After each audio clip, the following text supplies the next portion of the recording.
आता एक खूप महत्त्वाचा नियम आहे रिपिटेशन ऑफ आर्टिकल.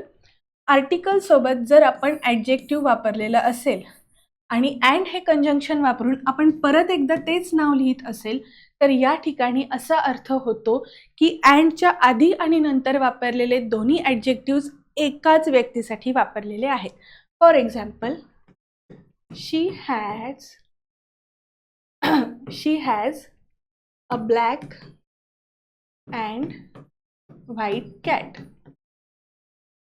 आता इथे आर्टिकल एकदाच वापरलं, त्यानंतर आपण एक ॲडजेक्टिव्ह लिहिलं, अँड हे कंजंक्शन जोडलेलं आहे आणि पुन्हा एक ॲडजेक्टिव्ह लिहिलं.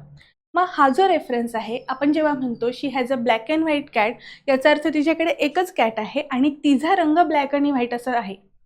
आल्या लक्षात? एकच आहे. पण जर आपण असं म्हटलं she has a black and a white cat,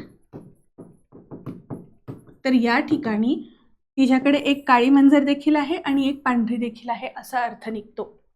म्हणजेच काय, अँड हे कंजंक्शन वापरून जर आपण आधी आर्टिकल वापरलं असेल आणि नंतरही नाऊन जे आहेत ते सेपरेट लिहिलेले असतील, एकदाच आर्टिकलचा वापर आणि अँडच्या आधी आणि नंतर नाऊन किंवा ॲडजेक्टिव्ह, याचा अर्थ ती एकच व्यक्ती आहे, एकच गोष्टीला आपण रेफर करतो.